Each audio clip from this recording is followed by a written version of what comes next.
ସତରପଦରୁ ଆମମାନେ ପଢ଼ିବାକୁ ଆରମ୍ଭ କରିବା। ସେପରି ମଧ୍ୟ ବିଶ୍ୱାସ କର୍ମ ବିନା ନିଜେ ମୃତ, କିନ୍ତୁ କେହି ଅବା କହିବ ତୁମର ବିଶ୍ୱାସ ଅଛି ପୁଣି ମୋର କର୍ମ ଅଛି। କର୍ମ ବିନା ତୁମର ବିଶ୍ୱାସ ମୋତେ ଦେଖାଅ, ଆଉ ମୁଁ କର୍ମ ଦ୍ୱାରା ତୁମକୁ ମୋର ବିଶ୍ୱାସ ଦେଖେଇବି।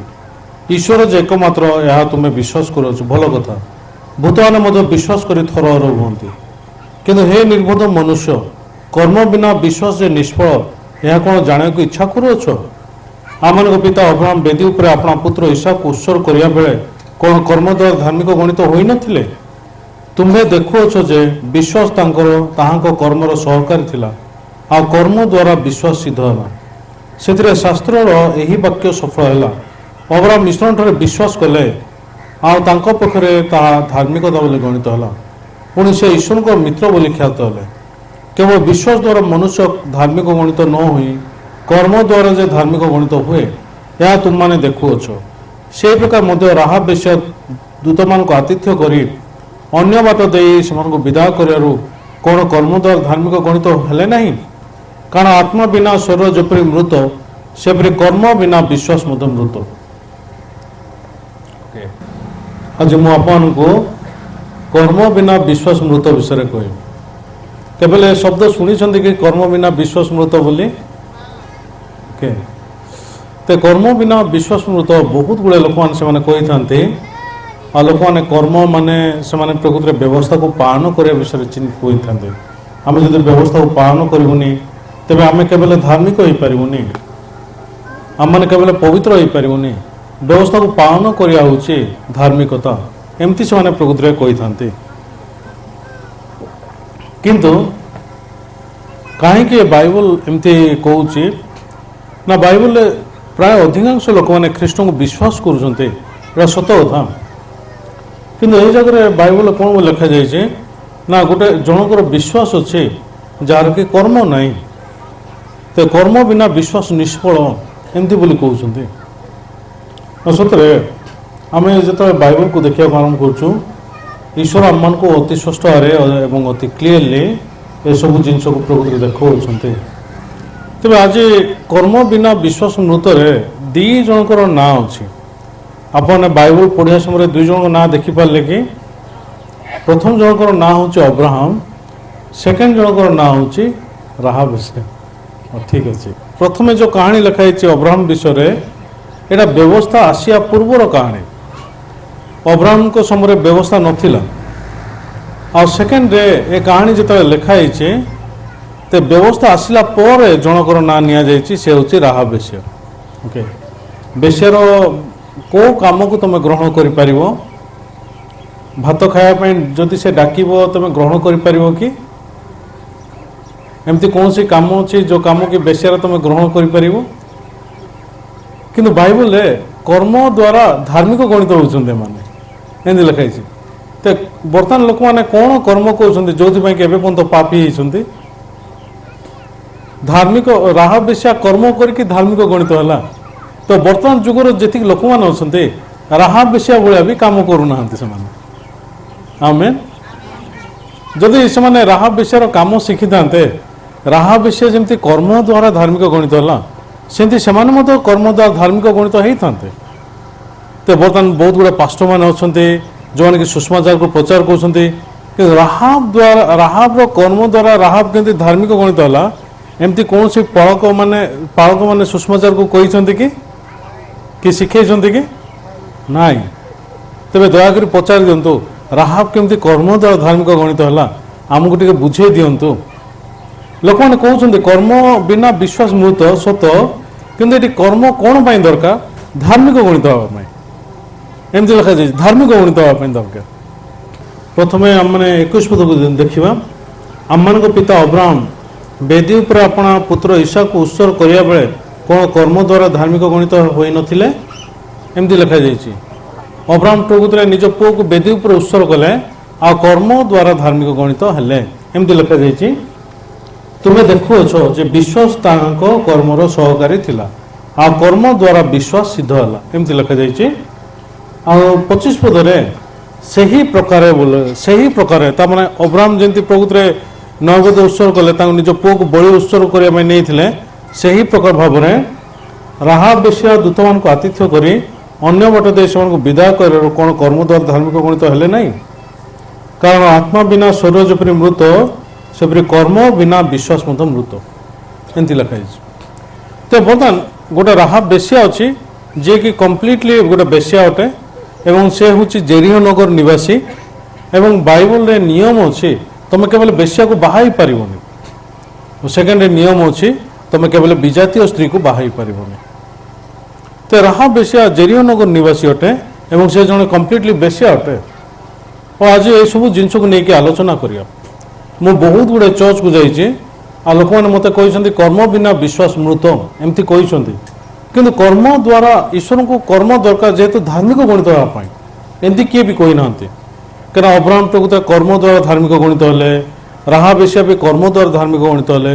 ବର୍ତ୍ତମାନ ଲୋକମାନେ କ'ଣ କର୍ମ କରୁଛନ୍ତି ଯେଉଁଥିପାଇଁ କି ଆଜି ପର୍ଯ୍ୟନ୍ତ ସେମାନେ ଧାର୍ମିକ ହେଇପାରୁନାହାନ୍ତି? ହଁ, ଈଶ୍ୱରଙ୍କ ଦାସମାନେ ପ୍ରକୃତିରେ ଶିଖାଉଛନ୍ତି ତୁମେ ବ୍ୟବସ୍ଥାକୁ ପାଳନ କର, ଭଲ କାମ କର, ଗରିବମାନଙ୍କୁ ଦାନ କର, ବାଇବଲ ଭଲରେ ପଢ଼, ସବୁ କାମ ଶିଖେଇଲେ ମଧ୍ୟ ସେମାନେ ପ୍ରକୃତିରେ ଏବେ ପର୍ଯ୍ୟନ୍ତ ପାପୀ ହେଇକି ଏକା ଅଛନ୍ତି। କିଏ ବି କର୍ମ ଦ୍ୱାରା ଧାର୍ମିକ ହେଇପାରୁନାହାନ୍ତି। ଆମେନ୍। କିନ୍ତୁ ଈଶ୍ୱର ଆମକୁ କର୍ମ ଦ୍ୱାରା ଧାର୍ମିକ ହେବା ନିମନ୍ତେ ପ୍ରକୃତିରେ କହିଅଛନ୍ତି। ଆଉ ଈଶ୍ୱର ଏ ବାକ୍ୟକୁ ପ୍ରକୃତିରେ ଲେଖି ଅଛନ୍ତି କର୍ମ ଦ୍ୱାରା ଧାର୍ମିକ ଗଣିତ ହେବା ପାଇଁ। ତ କର୍ମ ବିନା ବିଶ୍ୱାସ ମୃତ ଯେଉଁ ଷ୍ଟୋରି ଅଛି, ଅବ୍ରାହମ କର୍ମ ଦ୍ୱାରା ଧାର୍ମିକ ଗଣିତ ହେଲେ ସତ। ଅବ୍ରାହମଙ୍କ ସମୟରେ ବ୍ୟବସ୍ଥା ଥିଲା କି ନାଇଁ? ଅବ୍ରାହମଙ୍କ ସମୟରେ ପ୍ରକୃତିରେ ବ୍ୟବସ୍ଥା ନଥିଲା। ତ ବ୍ୟବସ୍ଥା ଯେଉଁ ସମୟରେ ନାହିଁ, ଅବ୍ରାହମ କେମିତି କର୍ମ ଦ୍ୱାରା ଧାର୍ମିକ ଗଣିତ ହେଲେ? ତ ବର୍ତ୍ତମାନ ଆମମାନେ ଏ ବିଷୟରେ ପ୍ରକୃତିରେ ଚିନ୍ତା କରିବାକୁ ଆରମ୍ଭ କରିବା। ତ ବର୍ତ୍ତମାନ ଆମମାନେ ଯେତେବେଳେ ବାଇବଲକୁ ଦେଖିବାକୁ ଆରମ୍ଭ କରୁଛୁ, ଅବ୍ରାହମ ପ୍ରକୃତିରେ କର୍ମ ଦ୍ୱାରା ଧାର୍ମିକ ଗଣିତ ହେଲେ ଏମିତି ଲେଖାଯାଇଛି। ଅବ୍ରାହମଙ୍କ ସମୟରେ ବ୍ୟବସ୍ଥା ନଥିଲା। ଅବ୍ରାହମଙ୍କର ପ୍ରକୃତ ଗାଁ କୁଆଡ଼େ? ହଁ, ଉର୍ ଦେଶ। ଉର୍ ଦେଶ କେଉଁ ଜାଗାରେ ଅଛି? ମେସୋପୋଟାମିଆର ଅଛି। ମେସୋପୋଟାମିଆ ମାନେ କ'ଣ? ଦୁଇଟା ନଦୀର ମଧ୍ୟସ୍ଥଳୀକୁ ମେସୋପୋଟାମିଆ କୁହାଯାଏ। ଆଉ ମେସୋପୋଟାମିଆ ସଭ୍ୟତା ଏ ପୃଥିବୀର ବେଶୀ ପୁରାତନ ସଭ୍ୟତା ଅଟେ। ତ ଉର୍ ଦେଶରୁ ପ୍ରକୃତ ଅବ୍ରାହମ ଏମିତି ବାହାରି ଆସିକି ଆରାମକୁ ଆସିଲେ, ଅରାମକୁ ଆସିଲେ। ତ ବର୍ତ୍ତମାନ ସେଇଟା ପ୍ରକୃତରେ ହାରାନ ଥିଲା ସେ ସମୟରେ, ବର୍ତ୍ତମାନ ଅରାମ ହେଇଯାଇଛି। ଓକେ, ଆଉ ତାକୁ ଆମେ ଇଂଲିଶରେ ସିରିଆ ବୋଲି କହୁଛୁ। ସିରିଆକୁ ଆସିଲେ। ସିରିଆକୁ ଆସିକିରି ଆଉ ଥରେ କିଣାନକୁ ଆସିଲେ। ଓ ଅବ୍ରାହମକୁ ଯେତେବେଳେ ଡକାଗଲେ, ଈଶ୍ୱର ଯେତେବେଳେ ଡାକିଲେ, କେତେ ବର୍ଷ ହେଇଥିଲା ବୋଲି ଭାବୁଛନ୍ତି? ଯଦି ଜାଣିଛନ୍ତି ହାତ ଟେକି ଦିଅନ୍ତୁ। ହଁ, 75 ବର୍ଷ ହେଇଥିଲା। ସତ। ତେବେ ଆଉ ଗୋଟେ ପ୍ରଶ୍ନ ପଚାରିବି, ମୁଁ ଭାବୁଛି, ମୁଁ ଆଶା କରୁଛି ସମସ୍ତେ ଉତ୍ତର ଜାଣିଥିବେ। ଠିକ ଅଛି। ତ ଅବ୍ରାହମଙ୍କର ବାପାଙ୍କ ନାଁ କ'ଣ ଥିଲା? ତେରହ ଥିଲା। ଠିକ। ଅବ୍ରାହମ ଆଉ ତା ବାପା ମିଶିକିରି କ'ଣ ପ୍ରକୃତରେ କରୁଥିଲେ? ମୂର୍ତ୍ତି ପୂଜା କରୁଥିଲେ। କେଉଁ ଜାଗା ଲେଖାଯାଇଛି? ଜିହୋଶୁଆ 24 ପର୍ବର 2 ପଦରେ ଲେଖାଯାଇଛି। ଚାଲନ୍ତୁ ମାନେ ଜିହୋଶୁଆ 24 ପର୍ବର 2 ପଦକୁ ଦେଖିବା। ତ ଜିହୋଶୁଆ ସମସ୍ତ ଲୋକଙ୍କୁ କହିଲେ, ସଦାପ୍ରଭୁ ଇସ୍ରାଏଲ ପରମେଶ୍ୱର ଏହି କଥା କହନ୍ତି, ପୂର୍ବ କାଳରେ ତୁମମାନଙ୍କ ପୂର୍ବପୁରୁଷ ଅବ୍ରାହମ, ନାହର ପିତା ତେରହ ପ୍ରଭୃତି ନଦୀ ସେପାରରେ ବାସ କରି ଅନ୍ୟ ଦେବତାମାନଙ୍କର ସେବା କରୁଥିଲେ। ଓ ଏ ଜାଗା ଲେଖାଯାଇଛି ଏମାନେ ଅନ୍ୟ ଦେବତାମାନଙ୍କ ସେବା କରୁଥିଲେ। ଓକେ, ତେବେ ଅବ୍ରାହମ ମୂର୍ତ୍ତି ପୂଜା କରୁଥିଲେ। ତ ଈଶ୍ୱର ପ୍ରକୃତରେ ଅବ୍ରାହମକୁ ଡାକିଲେ ଏବଂ ଅବ୍ରାହମ ପ୍ରକୃତରେ ଈଶ୍ୱରଙ୍କ ବାକ୍ୟ ଶୁଣିକିରି କିଣାନ ଦେଶକୁ ଆସୁଛନ୍ତି। ତେବେ ଈଶ୍ୱର ଯେତେବେଳେ ତାଙ୍କୁ ଡାକିଲେ କ'ଣ ବୋଲି କହିଲେ? ଆଦି ପୁସ୍ତକ 12 ପର୍ବ 1, 2, 3 ଆମମାନେ ଦେଖିବା। ଏ ଉତ୍ତରେ ସଦାପ୍ରଭୁ ଅବ୍ରାହମକୁ କହିଲେ, ତୁମେ ଆପଣା ଦେଶ ଓ ଜ୍ଞାତି କୁଟୁମ୍ବ ଓ ପୈତୃକ ଗୃହ ପରିତ୍ୟାଗ କରି ଆମ୍ଭେ ଯେଉଁ ଦେଶ ତୁମକୁ ଦେଖାଇବା ସେହି ଦେଶକୁ ଯାଅ। ଆମ୍ଭେ ତୁମଠାରୁ ଏକ ମହାଗୋଷ୍ଠୀ ଉତ୍ପନ୍ନ କରିବା, ପୁଣି ଆମ୍ଭେ ତୁମକୁ ଆଶୀର୍ବାଦ କରି ତୁମର ନାମ ମହତ୍ କରିବା। ତୁମେ ଆଶୀର୍ବାଦର ଆକର ହେବ। ଯେଉଁମାନେ ତୁମକୁ ଆଶୀର୍ବାଦ କରନ୍ତି ଆମ୍ଭେ ସେମାନଙ୍କୁ ଆଶୀର୍ବାଦ କରିବା, ପୁଣି ଯେ କେହି ତୁମକୁ ଅଭିଶାପ ଦିଏ ଆମ୍ଭେ ତାହାକୁ ଅଭିଶାପ ଦେବା। ଆଉ ତୁମଠାରୁ ପୃଥିବୀର ସବୁ ବଂଶ ଆଶୀର୍ବାଦ ପ୍ରାପ୍ତ ହେବ। ତ ଏକ ପଦ ସବୁଠୁ ଇମ୍ପୋର୍ଟାଣ୍ଟ। ଏ ଉତ୍ତରେ ସଦାପ୍ରଭୁ ଅବ୍ରାହମକୁ କହିଲେ, ତୁମେ ଆପଣା ଦେଶ ଓ ଜ୍ଞାତି କୁଟୁମ୍ବ ଓ ପୈତୃକ ଗୃହ ପରିତ୍ୟାଗ କରି ଆମ୍ଭେ ଯେଉଁ ଦେଶ ତୁମକୁ ଦେଖାଇବା ସେହି ଦେଶକୁ ଯାଅ। ତ ବର୍ତ୍ତମାନ ଈଶ୍ୱର କହୁଛନ୍ତି ତୋର ପୈତୃକ ଗୃହ ପରିତ୍ୟାଗ କରେ, ଏମିତି ବୋଲି କହୁଛନ୍ତି। ଜ୍ଞାତି କୁଟୁମ୍ବ ପରିତ୍ୟାଗ କରେ ବୋଲି କହୁଛନ୍ତି। ଆଉ ମୁଁ ଯେଉଁ ଦେଶ ଦେଖେଇବି ସେ ଦେଶକୁ ଯାଅ। तो बर्तमान ईश्वर जदि तुमको एमती कहे तेरे तुम कर ना तुम करबुनि करू बोली कहले हाथ टेकी दिंतु आम यहाँ करूँ करबुनि कहले आम यहाँ करबुनि तेज हाथ टेकी दिंतु बर्तमान आम यहाँ करबुनि आम द्वारा हेनी एमती अच्छा केज प्रकृत में आम मैंने करबुनि करनी एमती बोली चिंता कर ठीक अच्छे हेल्ले अब्राहम कले कि नाई अब्राहम कले अच्छा तुम्हें कहीं करनी ठीक है आम बाइबल को देखिए बाइबल केमती लिखा जाइए आम मैंने जोहन पुस्तक 14 पर्व को जीव जदि बाहर गले तब 12 पद आम मैंने देखिए सत्य सत्य मु तुम कहूँ मोटे जे विश्वास करे मु जो कर्म करुअछि से से सब कर से सब अपेक्षा अधिक महत् कर्म कर कारण मो पिता निकट को जाऊँचे हेले जो लोक मैंने जीशु विश्वास करेंगे जीशु जो काम कर से काम करेंगे एवं ताठू महत् काम भी करेंगे आप मैंने विश्वास कर जीशु ठारू महान काम तुम कर बोली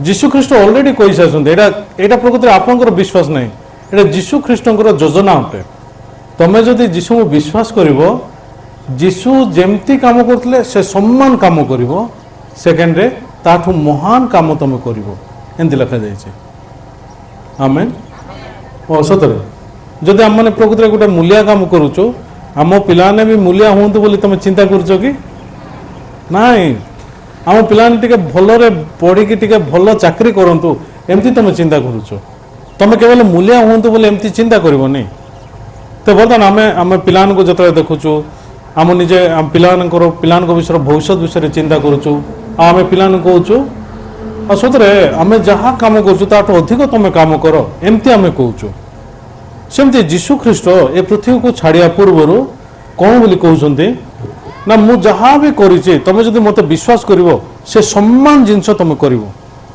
तेज तुम मला लोक को उठे पार छोटा लोक को चल पार अंध लोक को तुम देखे पार एवं जीशु ख्रीष्ट जोटा भी करना ताठू महान कार्य तुम कर विषय को पार्श्वपाक विश्वास कले से थोड़े प्रचार कले 300 कोटी लोक मैंने वाक्य शुणुं आम केवल चिंता कर तेज ये वाक्य प्रकृत में पार्श्वपाक मत सहायता कर वाक्य व्यक्तिगत भाव में पार्श्वपाक दास मैंने प्रकृत में मत वाक्य को सहायता कर मत कौन बोली कहते तू जदि जीशु को विश्वास करू तेज जीशु ख्रीष्ट जहाँ जहाँ कम कर केवल सेमती करबुनि ताठू महान काम कर आज को 2000 वर्ष पूर्व ईश्वर प्रकृत आम को कथा दे आप मैंने ये जी लोक मैंने बस ईश्वर आम समस्त को आशीर्वाद कर कौन बोली तुम्हें जदि विश्वास कर तेरे तुम्हें महान काम कर केवल जीशु जहाँ करते केवल से ना ताठू महान काम कर आम ना नाई तो आप मैंने जगह जड़े जड़े जी लोक मैंने बस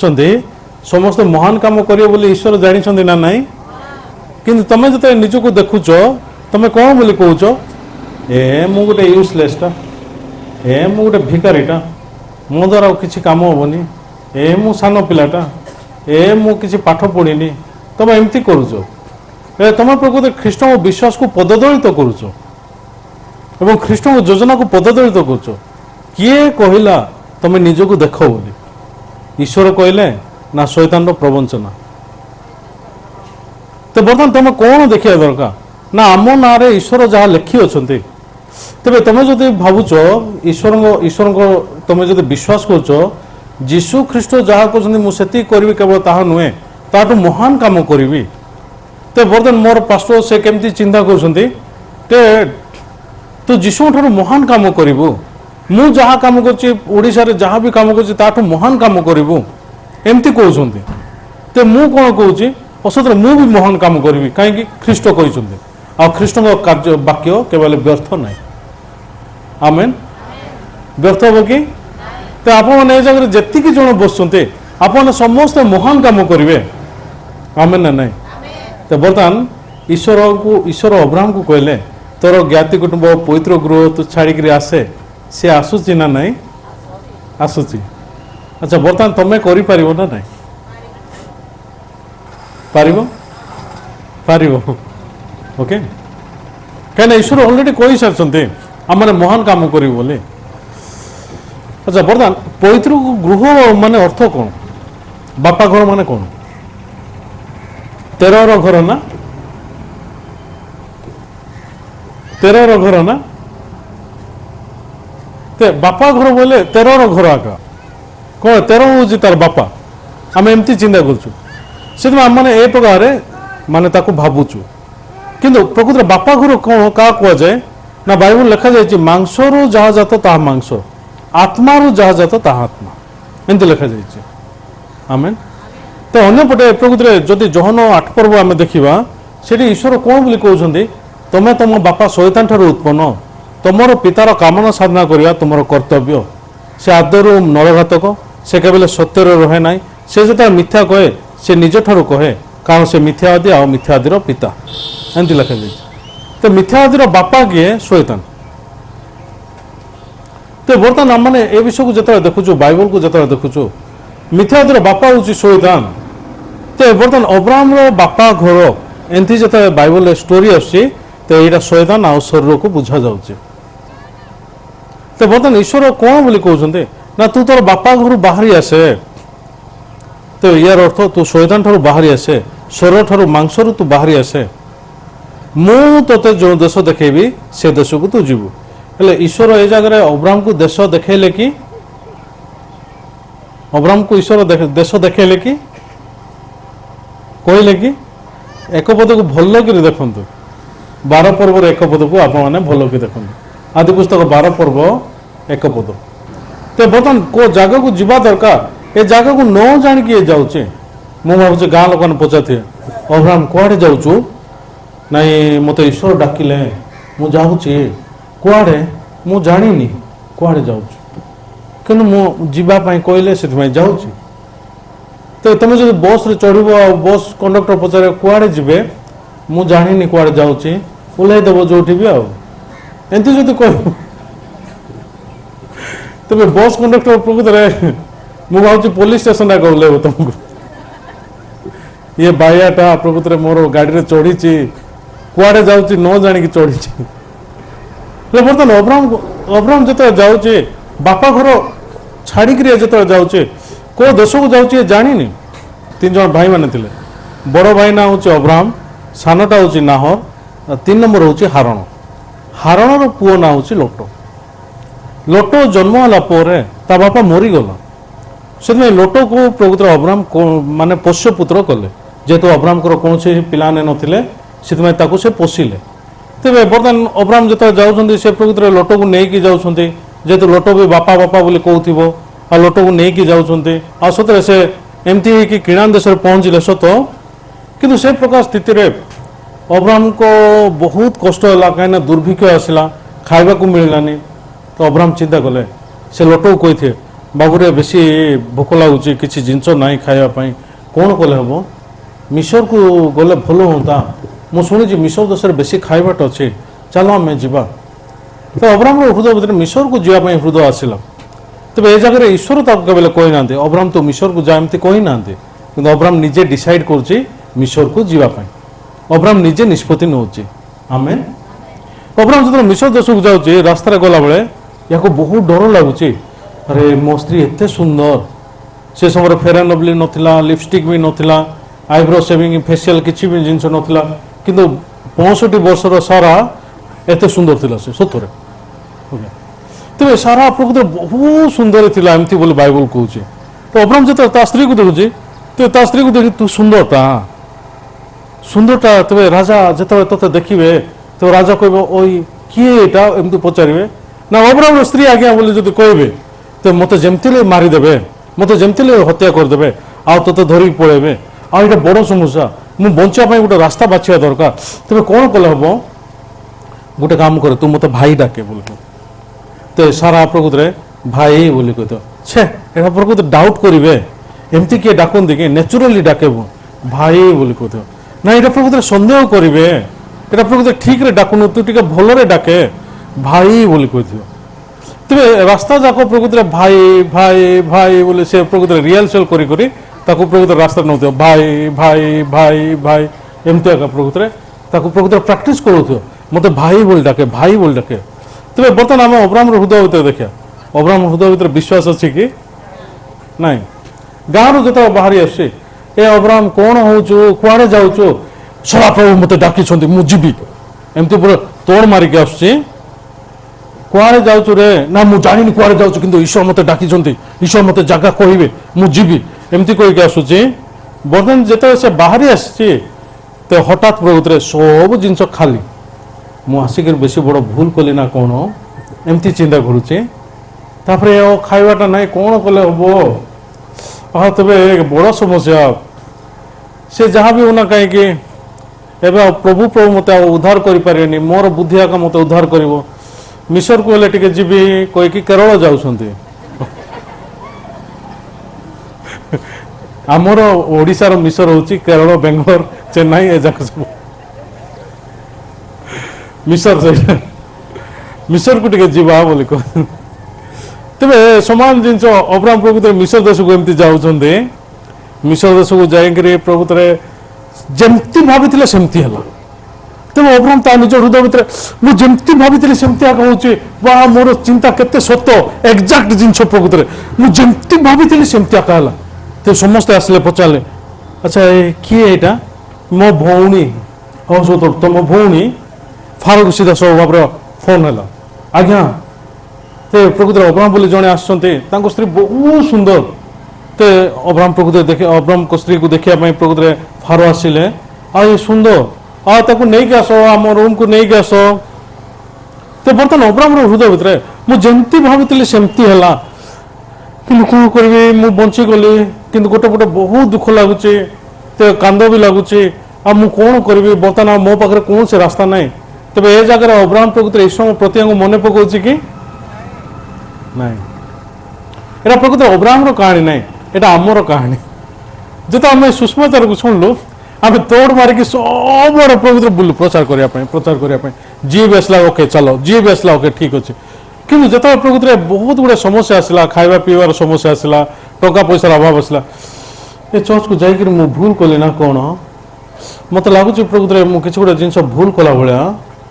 ତେବେ କାହିଁକି ଜାଣି ମୋତେ ପ୍ରକୃତରେ ଏବେ ବେଳେବେଳେ ମୋତେ ଟିକେ ମିଛ ବି କହିବାକୁ ପଡ଼ିବ ପାର୍ଶ୍ୱଙ୍କୁ, ନହେଲେ ହେବ ନାହିଁ। ଏଇଟା ପ୍ରକୃତରେ ମିଛ ନିହାତି ଇମ୍ପୋର୍ଟାଣ୍ଟ। ଆଚ୍ଛା କ'ଣ ବୋଲି କହିବା? ସ୍ତ୍ରୀକୁ ବି ଶିଖିବାକୁ ପଡ଼ିବ, ନାହିଁ ବୋଲି କହିଦେ, ଘରେ ନାହାନ୍ତି, କାମକୁ ଯାଇ। ତ ବର୍ତ୍ତମାନ ଆମେ ଯେତେବେଳେ ଅବ୍ରାହମର କାହାଣୀକୁ ଦେଖୁଛୁ, ଏଇଟା ପ୍ରକୃତରେ ଅବ୍ରାହମର କାହାଣୀ ନାହିଁ, ଏଇଟା ପ୍ରକୃତରେ ଆମମାନଙ୍କ କାହାଣୀ। ଆମେ ସମାନ ମିଛ ପ୍ରାକ୍ଟିସ୍ କରିବାକୁ ଆରମ୍ଭ କଲୁ ଅବ୍ରାହମ ପରେ। କିନ୍ତୁ ଘଟଣା କ'ଣ? ଅବ୍ରାହମ ଯେତେବେଳେ ପ୍ରକୃତିରେ ଯାଇଛି, ସବୁ ମିଛ କଥା କହିଲା, ସବୁ ଜିନିଷ ଅବିଶ୍ୱାସରେ କରୁଛି ଏ ଜାଗାରେ, କିନ୍ତୁ ଈଶ୍ୱର ତାକୁ ରାଗ ହେଇକରି ପ୍ରକୃତରେ କାହାକୁ ମାନେ ହଇରାଣ କରୁଛନ୍ତି? ଅବ୍ରାହମକୁ ନା ଫାରୋକୁ? ଆଉ ଏଇଟା ସମସ୍ୟା ହେଲା। ତ ଅବ୍ରାହମ ଯେତେବେଳେ ପ୍ରକୃତରେ ଘରେ ରୁମ୍ରେ ଅଛନ୍ତି, ମୁଁ ଭାବୁଛି ଫାରୋ ପ୍ରକୃତରେ ଧାଇଁକି ଆସିଥିବ, ପୁରା ଦୌଡ଼ି ଦୌଡ଼ି ଆସିଥିବ, ଅବ୍ରାହମ ତୁ କାହିଁ କହିଲୁନି ସେ ତୋର ସ୍ତ୍ରୀ ବୋଲି? ଏବେ ମୋତେ ଈଶ୍ୱର ପ୍ରକୃତରେ ମାରିବା ପାଇଁ ଯାଉଥିଲେ, ଆଉ ପ୍ରକୃତରେ ମୁଁ ଜାଣିଲି କି ସେ ହେଉଛି ତୋର ସ୍ତ୍ରୀ। ଅବ୍ରାହମ ପ୍ରକୃତରେ ଚମକି ଗଲା।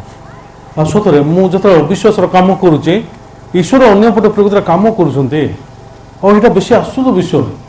ଈଶ୍ୱର ମୋତେ ଅଭିଶାପ କଲେନି, ଆଉ ମୁଁ ଏ ଜାଗାରେ ପ୍ରକୃତରେ ନିଜ ସ୍ତ୍ରୀକୁ ଉଦ୍ଧାର କରିପାରୁନି, ନିଜକୁ ବି ଉଦ୍ଧାର କରିପାରୁନି, କିନ୍ତୁ ଈଶ୍ୱର ମୋତେ ପ୍ରକୃତରେ ବିଶ୍ୱସ୍ତ ଭାବରେ ଉଦ୍ଧାର କରୁଅଛନ୍ତି। ଈଶ୍ୱର ମୋ ପ୍ରତି ସବୁବେଳେ ବିଶ୍ୱସ୍ତ ଅଟନ୍ତି। ଏଇଟା ଅବ୍ରାହମ ପ୍ରକୃତରେ ତା ନିଜ ହୃଦୟ ଭିତରେ ପାଇଲା। ତ ଏହାର ଅନ୍ୟ ଅର୍ଥ ହେଉଛି ଆମମାନେ ଅବିଶ୍ୱାସର କାମ କରିଛୁ, କିନ୍ତୁ ଈଶ୍ୱର ସବୁବେଳେ ଆମ ପ୍ରତି ବିଶ୍ୱସ୍ତ ଅଟନ୍ତି। ଆମେ ଅବିଶ୍ୱାସର କାମ କରୁଛୁ, ଆମମାନେ ଈଶ୍ୱରଙ୍କ ବିରୁଦ୍ଧରେ ଯାଇଛୁ, ଚର୍ଚ୍ଚର ବିରୁଦ୍ଧରେ, ଈଶ୍ୱରଙ୍କ ଦାସଙ୍କ ବିରୁଦ୍ଧରେ ଯାଉଛୁ, କିନ୍ତୁ ଈଶ୍ୱର ଆମମାନଙ୍କୁ କେବଳ ଅଭିଶାପ ଭଳିଆ ଦେବା ଭଳିଆ କାମ କରୁନାହାନ୍ତି। ବିପରୀତ ଭାବରେ ଧୈର୍ଯ୍ୟ ସହକାରେ, ଆମମାନଙ୍କୁ ଯତ୍ନ ସହକାରେ ସେମିତି ଆକା ଜାବୁଡ଼ିକି ଧରିକି ଅଛନ୍ତି। ଆମେନ୍। ତ ଅବ୍ରାହମ ପ୍ରକୃତରେ ଯେତେବେଳେ ଦେଖିଲା, ଅବ୍ରାହମର ହୃଦୟ ଭିତରେ ଗୋଟେ ଜିନିଷ ଫିକ୍ସ ହେଲା, ଅବ୍ରାହମ ଜଲ୍ଦି ପଳା, ଏଠୁ ତୁ ଯାହା ନେବାର ଅଛି ନେଇକି ଯା, ଜଲ୍ଦି ନେ, ଦାସ ଦାସୀମାନଙ୍କୁ ନେ, ସୁନା ରୂପା ନେ, ସବୁ ଜିନିଷ ନେଇକି ଯା। ଅବ୍ରାହମ ଯେତେବେଳେ ଆସିଲା, ଅବ୍ରାହମ ଗୋଟେ ଜିନିଷ ଜାଣିଲା, କ'ଣ ବୋଲି? ଆଉ ସତରେ ମୁଁ ଅବିଶ୍ୱାସର କାମ କଲି, କିନ୍ତୁ ଈଶ୍ୱର ମୋ ପ୍ରତି ସବୁବେଳେ ବିଶ୍ୱସ୍ତ। ତେବେ ସେ ବାକ୍ୟକୁ ମନେ ପକାଇଲା, କ'ଣ ବୋଲି ନା ବାଇବଲରେ କ'ଣ ବୋଲି ଲେଖାଯାଇଛି? ଈଶ୍ୱର ମୋତେ ବାହାରିବା ପାଇଁ ଖାଲି କହିଥିଲେ ଏବଂ ମୁଁ ବାହାରି ଆସିଲି। ବର୍ତ୍ତମାନ ଈଶ୍ୱର ମୋତେ ଆଶୀର୍ବାଦ କେବଳ କରିବେ, ମୋତେ ଈଶ୍ୱର କେବଳ ଅଭିଶାପ ଦେବେନି ମୋର ଦୁର୍ବଳତା ପାଇଁ କି ମୋର ଅଭାବ ପାଇଁ। ଈଶ୍ୱର ମୋତେ କେବଳ ଅଭିଶାପ ଦେବେନି, କାହିଁକିନା ମୋତେ ଆଶୀର୍ବାଦ ଯେମିତି ହେଲେ ଈଶ୍ୱର କରିବେ ବୋଲି ପ୍ରତିଜ୍ଞା ଦେଇଅଛନ୍ତି, ଆଉ ଈଶ୍ୱର ମୋ ପ୍ରତି ଆଶୀର୍ବାଦ କରିବେ। ଏଇଟା ଅବ୍ରାହମ ତା ନିଜ ହୃଦୟ ଭିତରେ ଫିକ୍ସ କଲା। ମୁଁ ଭୁଲ କରୁଛି, କିନ୍ତୁ ଈଶ୍ୱର କେବଳ ଭୁଲ କରନ୍ତିନି। ମୁଁ ଅବିଶ୍ୱସ୍ତ, କିନ୍ତୁ ଈଶ୍ୱର ସବୁବେଳେ ବିଶ୍ୱସ୍ତ ଅଟନ୍ତି। ଈଶ୍ୱର ମୋ ପ୍ରତି ସବୁବେଳେ ବିଶ୍ୱସ୍ତ ଅଟନ୍ତି। ଈଶ୍ୱର ମୋ ପ୍ରତି ସବୁବେଳେ ପ୍ରକୃତରେ ସହାନୁଭୂତି ଦେଖାନ୍ତି। ଈଶ୍ୱର ମୋ ପ୍ରତି ସବୁବେଳେ ଅନୁଗ୍ରହ ଦେଖାନ୍ତି। এই বিষয় অব্রাহামଙ୍କ ହୃଦୟ ଭିତରେ ପ୍ରକୃତରେ ଫିକ୍ସ ହେଇଗଲା। ଆମେନ୍। ସେତେବେଳେ ଅବ୍ରାହାମ ପ୍ରକୃତରେ ଏଇ ଜିନିଷ ଫିକ୍ସ ହେଲା ପରେ ସେ ପ୍ରକୃତରେ ଲୋଟକୁ କହିବାକୁ ଆରମ୍ଭ କଲେ, ଲୋଟ ଏଥର ମୁଁ ଯାଇଥିଲି ଆଉ ମୋତେ ପ୍ରକୃତରେ ଖାଇବା ପାଇଁ ବେଶୀ ଡର ଲାଗୁଥିଲା। ମୋ ପାଖରେ ଖାଇବାଟା କିଛି ବି ଜିନିଷ ନଥିଲା ଆଉ ମୁଁ ପ୍ରକୃତରେ ବେଶୀ ଭୋକରେ ଥିଲି। ଆଉ ମୁଁ ଭାବିଲି ମୁଁ ମରିଯିବି ବୋଲି ଭାବିଲି। ମୁଁ ମିଶର ଦେଶକୁ ଗଲି, ଈଶ୍ୱରଙ୍କୁ ନ ପଚାରିକି ଗଲି ଆଉ ଈଶ୍ୱରଙ୍କୁ ବିରୋଧ କଲି। କାହିଁକି ଈଶ୍ୱର ମୋତେ ଏଇଠୁକୁ ଆଣିଲେ, ଏମିତିଆ ଜାଗା କ'ଣ, ଏ ଜାଗା କାହିଁକି ରଖିଛନ୍ତି, କେଉଁ ଜାଗାରେ ଆମେ ଯିବାକୁ ଦରକାର, ଈଶ୍ୱର କିଛି କହୁନାହାନ୍ତି, ଏମିତି ବୋଲି କମ୍ପ୍ଲେନ୍ କଲି। କିନ୍ତୁ ତୁ ଦେଖେ ମୁଁ ତ ମାଆକୁ କେମିତି ମୋତେ ଭାଇ ଡାକେ ବୋଲି କହି ନେଲି, କିନ୍ତୁ ଈଶ୍ୱର ମୋ ପ୍ରତି କେବେ ମାନେ କୁବ୍ୟବହାର କରିନାହାନ୍ତି। ବିପରୀତରେ ଈଶ୍ୱର ପ୍ରକୃତରେ ଫାରୋକୁ ଡିଷ୍ଟର୍ବ କଲେ। ଆକ୍ଚୁଆଲି ଦେଖିଲେ ମୁଁ ଆକା ଭୁଲ, ମୋ ହୃଦୟ ଭୁଲ, କିନ୍ତୁ ଈଶ୍ୱର ତାକୁ ଡିଷ୍ଟର୍ବ କରୁଛନ୍ତି। ଆଉ ଏଇଟା ବେଶୀ ଆଶ୍ଚର୍ଯ୍ୟ ବିଷୟ। ଈଶ୍ୱର ମୋତେ ଭଲ ପାଉଛନ୍ତି, ଈଶ୍ୱର ଭଲ ପାଉଛନ୍ତି, ସେଥିପାଇଁ ଈଶ୍ୱର ମୋ ଦୋଷକୁ ଲୁଚେଇ ଦେଇଛନ୍ତି। ଭାଇ ଭଉଣୀମାନେ, ଯେତେବେଳେ ପ୍ରକୃତରେ ତୁମେ ଜଣକୁ ଭଲ ପାଉଛ ତାର 1000ଟା ଭୁଲ ଥିଲେ ବି ତୁମେ ଲୁଚେଇବ। ଆମେନ୍ ନା ନାହିଁ? ସେମିତି ଈଶ୍ୱର ଯେହେତୁ ଆମକୁ ଭଲ ପାଉଛନ୍ତି ତ ଆମର ସବୁ ଦୋଷ ଆଉ ଦୁର୍ବଳତାକୁ ଲୁଚେଇ ଦେଇଛନ୍ତି। କ୍ଲିୟରଲି ବୁଝିପାରୁଛନ୍ତି? ତ ଅବ୍ରାହାମଙ୍କ ପରି ସମାନ ଅବ୍ରାହାମଙ୍କ ହୃଦୟ ଏଠି ଫିକ୍ସ ହେଇଗଲା। ନାଇଁ ବର୍ତ୍ତମାନ ମୁଁ ଯାହା ବି କରିବି ଈଶ୍ୱରଙ୍କୁ ପଚାରିବି ଆଉ କରିବି, ଈଶ୍ୱରଙ୍କୁ ବିଶ୍ୱାସ କରିକି ମୁଁ କରିବି। ଏ ପଏଣ୍ଟରେ ପ୍ରକୃତରେ ଫିକ୍ସ ହେଇଗଲା। ତ ଗୋଟେ ଦିନ ଲୋଟର ମେଷପାଳକ ଅବ୍ରାହାମଙ୍କର ମେଷପାଳକମାନଙ୍କ ଭିତରେ ଝଗଡ଼ା ହେଲା। ଅବ୍ରାହାମର ମେଷପାଳକ ଆଉ ଲୋଟର ମେଷପାଳକ ଭିତରେ ଯେତେବେଳେ ଝଗଡ଼ା ହେଉଛି ଆଉ ଅବ୍ରାହାମ ଆସିକି କହୁଥିବ ତା ଲୋଟ ତାକୁ କହୁଥିବ, ବାପା ଲାଷ୍ଟ ଟାଇମ୍ ପ୍ରକୃତରେ ତୁମେ ମିଶର ଦେଶକୁ ଗଲ, ଖାଇବାଟା ନଥିଲା ବୋଲି ତୁମେ ଗଲ, ଏବେ ବି ଦେଖୁଛ ଏଠି ଖାଇବାଟା କିଛି ନାହିଁ। ନାଇଁରେ ପୁଅ ମୁଁ ଜାଣିନି, କିନ୍ତୁ ପ୍ରଭୁ ଦେବେ ବୋଲି ମୁଁ ଜାଣିଛି ହେଲା। ମୁଁ ସେଇଠି ଅବିଶ୍ୱାସର କାମ କରିକି ଆସିଲି, କିନ୍ତୁ ପ୍ରଭୁ ମୋତେ ସୁନା ରୂପା ବି ଦେଲେ, ଦାସ ଦାସୀ ବି ଦେଲେ, ଆଉ ସବୁ ଜିନିଷର ଆଶୀର୍ବାଦ କଲେ। ନାଇଁ ବାପା ତୁମେ ଶୁଣ, ଗୋଟେ ଜିନିଷ ଶୁଣ, ମୁଁ କ'ଣ ପ୍ରଭୁକୁ ଛାଡ଼ ବୋଲି କହୁଛି କି, ଛାଡ଼ ବୋଲି କହୁନି, ଆମେ ସୋଦମକୁ ଯିବା। ସୋଦମରେ ଖାଇବାଟା ଯଥେଷ୍ଟ ଅଛି, ପିଇବାଟା ଯଥେଷ୍ଟ ଅଛି। ନାଇଁରେ ପୁଅ ମୁଁ ଯିବି ନାହିଁ, ଏବେ ଏଇଠି ଏକା ଥିବି, ମୁଁ ପ୍ରଭୁ କହିଲା କା ମୁଁ ଯିବି। ନାଇଁ ବାପା ତୁମେ ଶୁଣ, ସେଇଠି ପାଣି ଯଥେଷ୍ଟ ଅଛି, ତୁମର ଗାଈ ଗୋରୁ ଛେଳି ମେଣ୍ଢାକୁ ଦେଖୁନ ସବୁ ଭୋକରେ ସବୁ କେମିତି ହେଇଗଲେଣି, କଙ୍କାଳ ସବୁ ଦୁଶୁଛି। ପ୍ରଭୁ ତୁମେ ଯଦି ସୋଦମକୁ ନେଇକି ଯିବ, ଏତେ ଲେଖା ଘାସ ଅଛି, ପାଣି ବି ବେଶୀ ଅଛି, ପାଣି ଅଛି, ଘାସ ଅଛି, ଗାଈ ଗୋରୁ ପ୍ରକୃତରେ ପଶୁ ସମ୍ପତ୍ତି ଯାହା ବି ଆମର ଅଛି ବଢ଼ିଯିବେ, ଭଲ ହବ। ଆମେ ଚାଲ ଆମେ ସମସ୍ତେ ମିଶିକି ଯିବା। ନାଇଁ ବାବୁ ମୁଁ ଆସିପାରିବିନି, ତୁମର ମେଷପାଳକ ଯେଉଁଠିକୁ ନେଉଛନ୍ତି ମୋର ମେଷପାଳକ ସେଇଠିକୁ ଯାଉଛନ୍ତି। ତେବେ ତୁମ ଗାଈକୁ ଯେତେବେଳେ ତୁମ ଗାଈ ଖାଉଛି କି ତୁମ ଛେଳି ଖାଉଛି, ଆମ ମେଷମାନଙ୍କୁ କିଛି ବି ମିଳୁନି, ତୁମର ଆମର ଭିତରେ ବେଶୀ ଝଗଡ଼ା ହେଉଛି। ଅବ୍ରାହାମ ପ୍ରକୃତରେ କହିଲେ ଗୋଟେ କାମ କରିବା, ତୁ ଉତ୍ତରକୁ ଗଲେ ମୁଁ ଦକ୍ଷିଣକୁ ଯିବି, ତୁ ଦକ୍ଷିଣକୁ ଗଲେ ମୁଁ ଉତ୍ତରକୁ ଯିବି, ତୁ ବାଛେ ତୁ କୁଆଡ଼େ ଯିବୁ ତୁ ବାଛେ। ସେତେବେଳେ ଲୋଟ ପ୍ରକୃତରେ ସୋଦମକୁ ପ୍ରକୃତରେ ଅନେଇଲା। ତ ଈଶ୍ୱର ସେମାନଙ୍କୁ ଗୋଟେ ପରିସ୍ଥିତି ଅଲରେଡ଼ି ଦେଇଥିଲେ। ଏ ପରିସ୍ଥିତି ଦ୍ୱାରା ଅବ୍ରାହାମ ପ୍ରକୃତରେ ଶିଖିଲେ ଈଶ୍ୱରଙ୍କ ହୃଦୟକୁ, କିନ୍ତୁ ଏ ପରିସ୍ଥିତି ଦ୍ୱାରା ଲୋଟ କେବେ ଈଶ୍ୱରଙ୍କ ହୃଦୟ ଶିଖିପାରିଲାନି। ଆମେନ୍। କ'ଣ ପାଇଁ? ଲୋଟ କ'ଣ ଜାଣିଛି? ହଁ ମୁଁ ଜାଣିଛି ଈଶ୍ୱର ଆମମାନଙ୍କୁ ପ୍ରକୃତରେ ଧାର୍ମିକ କରିଅଛନ୍ତି, ପବିତ୍ର କରିଅଛନ୍ତି, କିନ୍ତୁ ଆମେ ବି ପ୍ରକୃତରେ ଯେଉଁ ଜାଗାରେ ଆମକୁ ମିଳିବ ସେ ଜାଗାକୁ ଯିବାଟା ଭଲ। ଚାଲ ଆମେ ସୋଦମକୁ ପଳେଇବା, ସୋଦମରେ ଆମମାନଙ୍କୁ ସବୁ ଜିନିଷ ମିଳିପାରିବ। ନାଇଁ ସେ ଲୋକମାନେ ବେଶୀ ଦୁଷ୍ଟ, ସେମାନେ ପାପୀମାନେ। ହେଲେ କ'ଣ ହେଲା, ଆମେ କ'ଣ ତାଙ୍କର ଅନ୍ଧକାର କର୍ମର ସହଭାଗୀ ହେବୁ କି? ସେମିତି ନାହିଁ, ଆମେ ଆମର ଭଲରେ ବଞ୍ଚିବୁ, ଭଲରେ ଜୀବନ କାଟିବୁ, ଏମିତି ବୋଲି କହିକିରି ଲୋଟ ପ୍ରକୃତରେ ତା ସ୍ତ୍ରୀକୁ, ତା ସ୍ତ୍ରୀକୁ, ତାର ପିଲାମାନଙ୍କୁ ଆଉ ପ୍ରକୃତରେ ଦାସ ଦାସୀମାନଙ୍କୁ ପ୍ରକୃତରେ ନେଇକରି ଚାଲିଗଲା। କେଉଁଠିକୁ? ସୋଦମକୁ ଚାଲିଗଲା। ସୋଦମକୁ ଯେତେବେଳେ ଗଲା, ପ୍ରକୃତରେ ସୋଦମର ଲୋକମାନେ ଏତେ ଦୁଷ୍ଟ ଥିଲେ ଆମେ କେବେ ଚିନ୍ତା କରିପାରିବାନି। ତ ଈଶ୍ୱର, ଏଇଟା 13 ପର୍ବର କାହାଣୀ, ଈଶ୍ୱର ଅବ୍ରାହାମକୁ କହିଲେ, ଅବ୍ରାହାମ ପୂର୍ବକୁ ଅନା, ପଶ୍ଚିମକୁ ଅନା, ଉତ୍ତରକୁ ଅନା, ଦକ୍ଷିଣକୁ ଅନା, ଏ ସବୁ ଦେଶ ମୁଁ ତୋତେ ଦେଲି ବୋଲି କହିଲେ। ପ୍ରଥମ ଥର ପାଇଁ 13 ପର୍ବରେ ଲୋଟ ପୃଥକ ହେଲା ପରେ ଈଶ୍ୱର ଅବ୍ରାହାମକୁ ଏ ଦେଶ ଦେଲି ବୋଲି କହିଲେ। ଆମେ ତୋର ବଂଶକୁ ଦେଲି ବୋଲି କହିଲେ। ତେବେ ଏ ପଏଣ୍ଟରେ ଅବ୍ରାହାମ କ'ଣ ବୋଲି ଜାଣିଲା ନା, ଲୋଟ ମୋର ବଂଶର ହେଇପାରିବନି ବର୍ତ୍ତମାନ, ଏଇଟା ଇଏ ଜାଣିପାରିଲା। ଓ ଲୋଟ ମୋର ବଂଶର ନୁହେଁ, କିନ୍ତୁ ଈଶ୍ୱର ଏ ବଂଶ, ଏ ଜାଗା ପ୍ରକୃତରେ ମୋର ବଂଶକୁ ଦେଇଅଛନ୍ତି। ତେବେ ବର୍ତ୍ତମାନ 15 ପର୍ବକୁ ଆସିଲା କାହାଣୀ।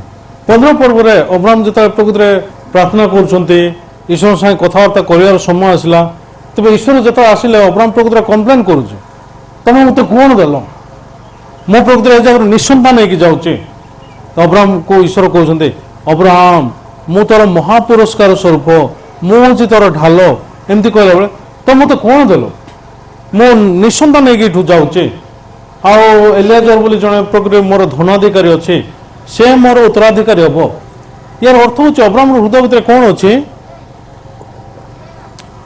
बर्तमान मु मरीजी मो पाखे आ टाइम नहीं तो मत पुओ दब बोली कहल मत लगुच प्रभु तुम गोटे मंत्री आका बोली लगुच मंत्री मैंने जमी कहते अच्छे दिन आएंगे कि अच्छे दिन आएंगे अच्छे दिन आएंगे बोली कह कि अच्छे दिन आएंगे सब कोरोना दिन आएंगे बोली देव दब बोली कह कौन तुम दब केमती तुम दब भाई भौणी मैंने चिंता करूँ तो अब्राहम हृदय को आम जो देखा तो ईश्वर को जगह ना तो ईश्वर को विश्वास करा ना ईश्वर तो कहले नाई तो ओरसर जी जन्म हम सी आके तोर उत्तराधिकारी हम तेज ये जगह अब्राहम निज चिंता को भांगुंट हाँ ठीक अच्छे मो ओरसर जी जन्म हम सी आका मोर उत्तराधिकारी हम हो ठीक अच्छे एमती कहवा समय अल्प समय पर घर को आसवे घर को आसला सारा थी खावा को एमती देथिबो तो माँ मैंने प्रकृति खावा समय प्रकृति बापा मान को बहुत कुमंत्रणा दिखती खावा समय जी सब माने कुमंत्रणा अच्छी से प्रकृति बाहरी आस क्लियर बुझिपार तेज बर्तमान अब्राहम को सारा प्रकृति कही तुम जाच ईश्वर मत बंधिया कर ईश्वर मत बंधिया ईश्वर ईश्वर सारा को बंधिया कर ईश्वर कहले कि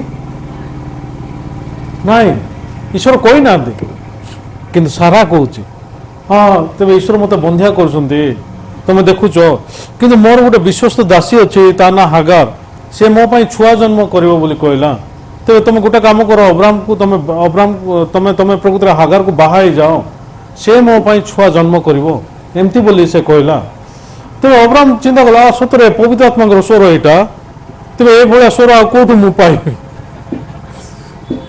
सतरे ईश्वर को आत्मा को स्वर ये मो स्त्री ऑलरेडी 75 वर्ष हो गला चेष्टा कर माने ये गर्भवती हो पारनी कौन पाई ना ये या ईश्वर बंधिया कर मो स्त्री जहाँ भी कहे ठीक जिन कहे ठीक अच्छे हागार को लेकिन आस हागार सांगे जो रहा अब्राहम से समय प्रकृति गर्भवती है अब्राहम केते खुशी हो थे सतरे ईश्वर मत गोटे छुआ देवे जमती हेल्ले भी तेज से समय इस्माइल को से जन्म कले तो बर्तमान इस्माइल जो जन्म है अब्राहम को केते वर्ष होता 86 वर्ष होता आईटा आदि पुस्तक 16 पर्वर कहानी बुझिपार 86 वर्ष होता 86 वर्ष जो होगा अब्राहम सब विश्वास कले ये हूँ से पुओ जहाँ ईश्वर मत देते केते वर्ष से विश्वास कले 13 वर्ष 13 वर्ष प्रकृति ये विश्वास करा तेज आदि पुस्तक 17 पर्व आसला तेज आदि पुस्तक 17 पर्व ईश्वर को देखा करने जाइछन्ति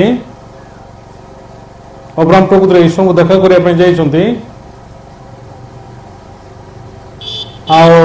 ईश्वर जो अब्राहम को ईश्वर सॉरी अब्राहम जो ईश्वर को देखा करने जाइथिले से समय ईश्वर सांगे कथबार्ता करते समय ईश्वर कहले अब्राहम तो सारा द्वारा मु ते गोटे छुआ देवी तब ये हसिया को आरम्भ कला कौन पाई प्रभु मनीष को तुम तैयारी कल से ना मनीष विषय तुम जान तेरे प्रथम मो स्त्री 90 वर्ष हो गला एबे से कम्प्लीटली बुढ़ी स्त्री धर्म सब निवृत्त हो जाइए तो मु पुरुष हिसाब से पुरुष ना एबे प्रकृति मु माने गोटे मला लोक परी समाधि खाली गोड़ एमती हलाऊँगी किए गोटे मत लात मारे बोले मु समाधि एमती पड़जी आ मत लोक समाधि देवे मु बर्तमान से कंडीशन रे अच्छी आ तुम बर्तमान मत प्रकृति कौच पुओ देवी सारा द्वारा गोटे पुओ देवी देवार थिला बोले 75 बयस केते बढ़िया होता ना मुझे 25 वर्ष होती से समय दे था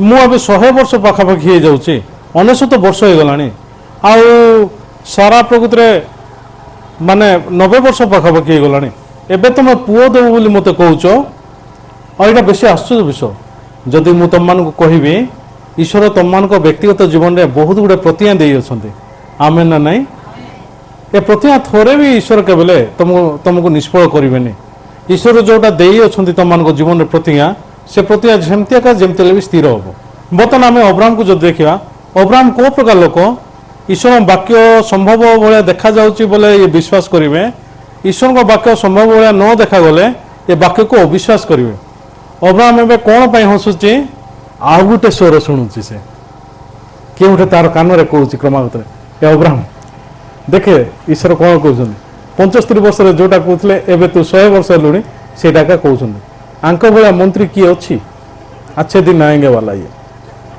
आंक भाया मंत्री किए भी नहीं देखे अच्छा अब्राहम प्रकृति में क्या को शुणुची ईश्वर को शुणुची ना शैतान रो किंतु यहाँ देखा जाऊँ ईश्वर को शुणिला भाया आमे किंतु क्या को से विश्वास करुच्ची शैतान को ये शैतान को कंप्लीटली विश्वास करुच्ची ईश्वर सागर कथबार्ता करुच्ची किंतु क्या को विश्वास करुच्ची शैतान को विश्वास करुच्ची आमे तेज ईश्वर तार हृदय कौन काम करदार अच्छी अब्राहम भल परिस्थिति हो कि खराब परिस्थिति हो संभव भाया देखा जाओ कि असंभव भाया देखा जाओ ईश्वर जदि कहते ईश्वर केवल मिथ्या कहते ईश्वर सब सत्य कहते इवेन तोर अविश्वास ईश्वर विश्वास को केवल निष्फल करनी ईश्वर यहीटा जनवाई चाहते अब्राहम को तो मुझे ते कहली मुझे छुआ देवी तो मु छुआ देवी तो अब्राहम प्रकृति लगी पड़े बहुत चेष्टा करके गोटे इस्माइल बोली छुआ को जन्म करी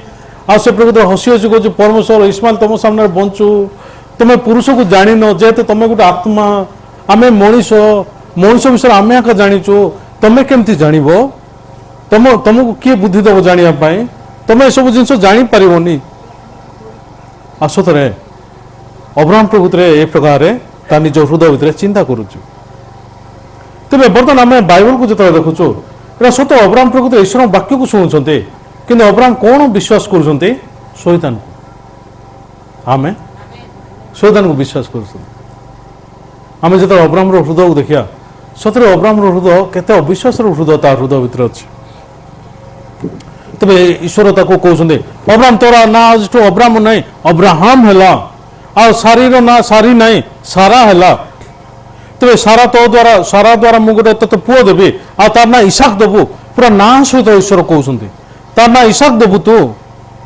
तेज एमती 18 पर्व को वाक्य आसला 18 पर्व सारा सामने दुई जन दूत मैंने आसुँच पुनः ऋतु उपस्थित है तुम कोल गोटे छुआ थी एमती कहला बेले सारा तंबू पछपटे थी हसिला ईश्वर कहले कहीं सारा हसुची तो कौन ये हसुची जेहेतु ये शैतान स्वर शुणुची आम बेले बेले जो पास्टर वाक्य शुणुचु आमको हस लगुच आम पास्टर मत कौन कहते जानते कि तू 500टा कम एट ए टाइम करू कहले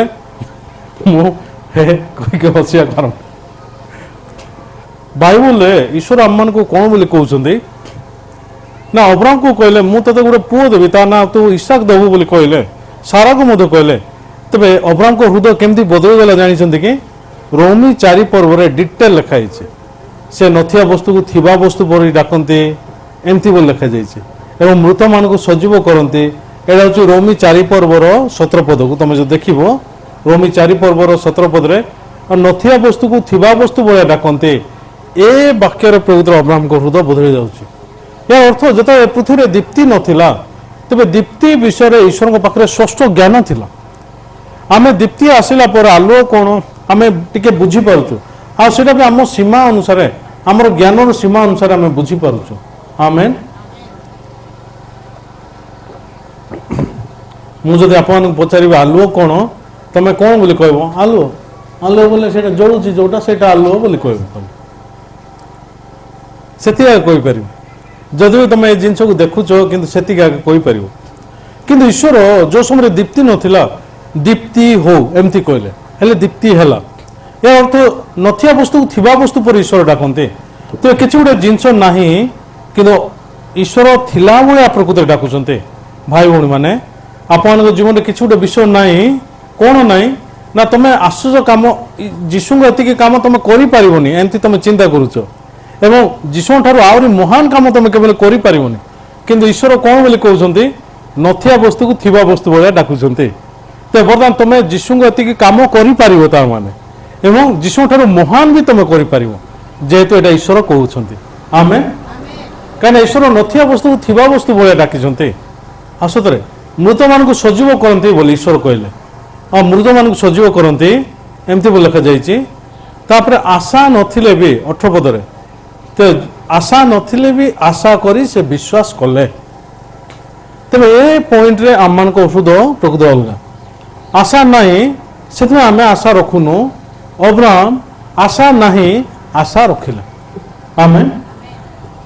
अच्छा तुम मान लाइफ रे कौन सी आशा नहीं किंतु तुम मान लाइफ रो आशा प्रकृत क्या पाखे अच्छी ईश्वर पाखे अच्छी अब्राहम छुआ जन्म कर आशा अब्राहम पाखे ना कि अब्राहम छुआ जन्म कर जो आशा अच्छी क्या पाखे अच्छी ईश्वर पाखे आसतरे आमर प्रत्येक आशा ईश्वर पाखे अच्छी आशा नथिले भी ईश्वर प्रकृत ईश्वर सामने से आशा को रखिले एवं से प्रकृत विश्वास दुर्बल हेलेनी तो कौन बोली विश्वास कले अब्राहम कौन बोली विश्वास कर ना ईश्वर प्रकृत नथिया वस्तु थिबा वस्तु भाया डाकुंट मो पु ईसाक ये ना कि ईश्वर कहते ईसाक अच्छी ईसाक जमती भी आसब तेज बर्तमान 21 पद को 21 पर्व को आसीगला 21 पर्व ईश्वर सारा को जमती कहते से प्रकार ता प्रति ताहा कले एमती लिखा जाइए सारा को जमती कहते ता प्रति ताहा कले हेले बर्तमान ईश्वर प्रथम काम कौन कर अब्राहम हृदय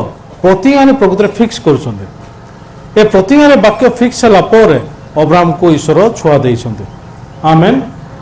तो पृथ्वी जो आम मैंने बंचुचु आम मैंने केमती बंचुचु ना ईश्वर वाक्य को विश्वास करिकी कौन बोले ना ईश्वर होते ईश्वर जे कि नथिया वस्तु को थिबा वस्तु भाया डाकुंट एवं मृत मान को सजीव करती एमती बोली लिखाई एवं आशा नथिले भी आशा रखिया ईश्वर कहते भाई भण मैंने मो लाइफ अनेक समय प्रकृत मृत्युर परिस्थिति को मुझे सामना करें आम पास्टर मृत्युर परिस्थिति को सामना कर आशा नथिले भी ईश्वर प्रकृत आशा रखापी कहते आम आशा रखिकी क्रमण करुचु से प्रकार अब्राहम लाइफ रे से प्रकार से आशा नथिले भी आशा रखिले आसतरे 21 पर्व ईश्वर अब्राहम को जमती कहते से प्रकार ता प्रति कले एमती लिखा तेज बर्तमान अब्राहम कौन देखुं ये हूँ गोटे छुआ जहाँपाई कि मु परिश्रम करिनी ये हूँ गोटे छुआ